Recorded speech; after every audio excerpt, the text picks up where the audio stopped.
Oh, is that a new notification for the True Geordie Podcast? Well, let's give that a watch and see what they talk about. I always just want everyone to do well. People don't say that about you. You help everyone around That's you. just it. Even with like the FIFA. Oh, I just love Brian. with He's got such lovely eyes. Even people who hate me. Yeah, I rate that, man. Support the YouTube community. I totally agree with that. Like, I met his name, I don't know his YouTube name, Alex. I think it's ImAllexx. Yeah. So he's made videos like hating on me and saying this and that. But I've always just been, I went to him. He was at the, he was Memuliss's +1. Memuliss's +1, JJ. That's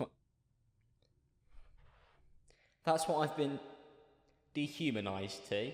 And I met That's definitely him. Yeah. All right, Brian, mate. All right, okay. Now, I do want to say something before this goes on. Apparently, I'm a big KSI hater. But if I was a KSI hater, would I own one of these?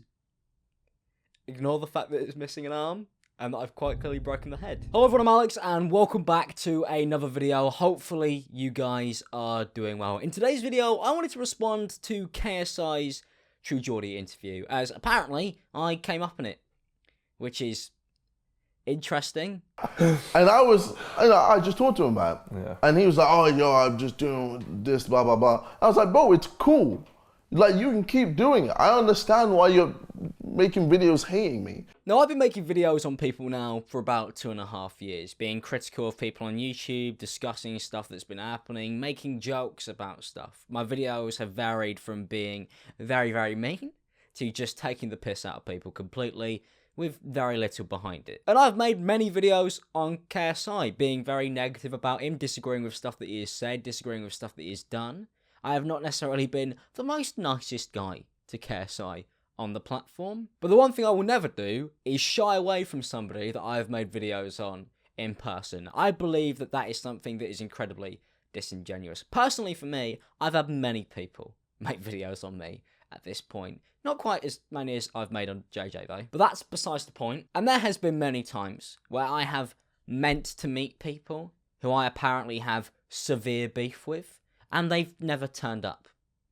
So many times. And I'm not even a boxer, so I don't know what people are worried about.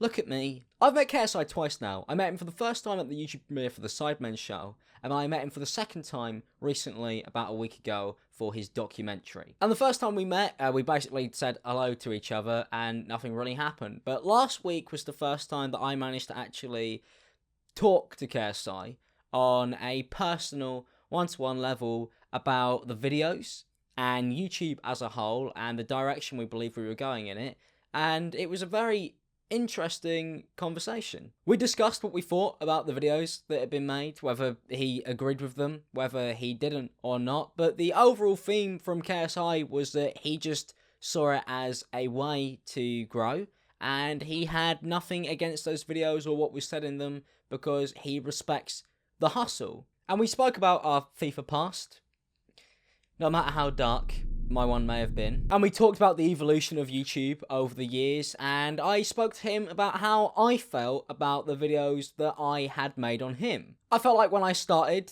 that I was very harsh on quite a lot of people, and that's something that I have worked to tone down after having experience now in meeting people I've made videos on. But I still feel it's important to call people out when you believe that they have done something wrong, like Logan Paul, for example. Because it doesn't matter how much you enjoy somebody's content or how nice you may think they are, if somebody is fucking up, I feel like there is value in telling them that.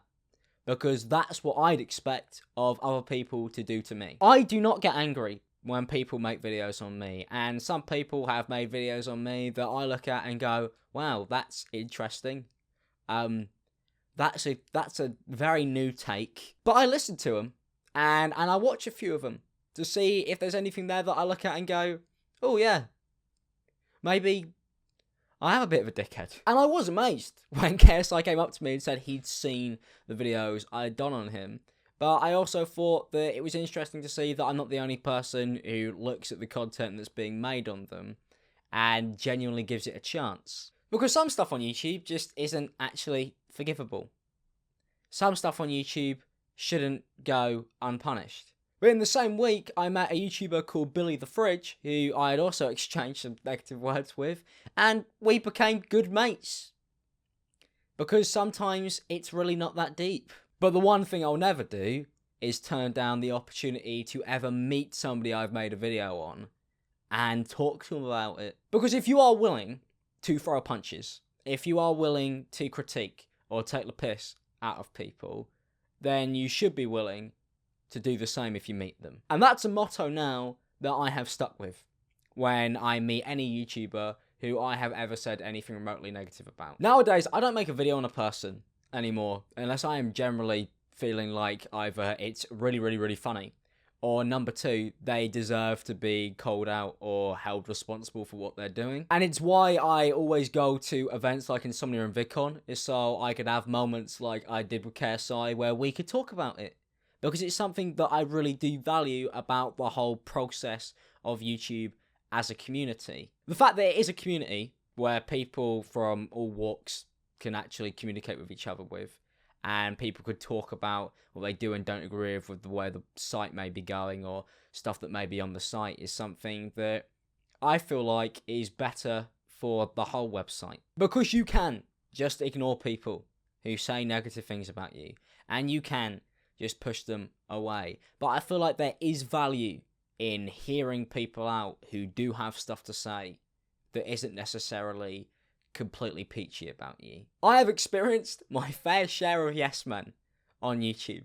There has been many of them, to the point where now I value that aspect of somebody being honest more than anything, because it is so hard to find on this website nowadays. But I really valued the way he approached it, because I have met so many people over the last few years who just didn't want to have a conversation with me, to the point where some people have just actively avoided me so that they do not have to talk about the stuff that they've said to me, or even the stuff that I've said to them. And I do really respect that.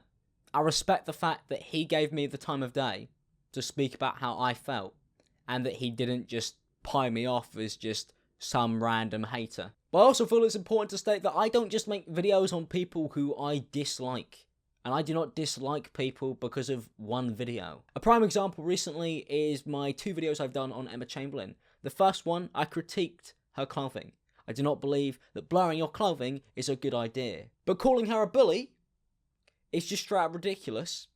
And I don't think that's fair. And I was worried to make my second Emma Chamberlain video because the one being nasty to her got so much of a positive response that one being nice to her seemed almost like suicide. Because I feel like the discussion, especially with commentary channels, has been closed off severely to the point where one negative point of view rises, and if you say anything else about somebody, that doesn't cut it. Back when I started making videos, I was quite nice to a few people, and I would say when I was a fan of somebody's content, like I did in the Emma Chamberlain video, and I would be greeted with people just saying that I was trying to shave the backlash I was going to get off the content off. When in reality, I've always made videos from the perspective of me. That's why I called the channel ImAllexx. And most of the people I make videos on, I am fans of. And I may just be disappointed in. And that's why for me, it was really nice to be able to actually have a conversation about how I felt. And how I felt about YouTube as a whole. And talk to somebody who has the ability to be up there and make a significant difference. Which is why if you're a YouTuber or a commentary channel who has a problem with the way something is being done, I always do suggest speaking out, because if you don't, nothing will ever change. Nobody will ever know that you believe that there is a problem with the website, and you may be able to improve it. And that's something that with this channel, I will always try and strive to do. And that's something that I will continue to do as long as I have the power to do so. Well, thank you guys for watching this video. Hopefully you guys did enjoy it. If you did, don't forget to leave a like and subscribe if you're new, and turn notifications on. It'd be greatly appreciated. And I will see you guys in the next one. And I'm a bit more than Memeulys's +1, alright? I'm his friend.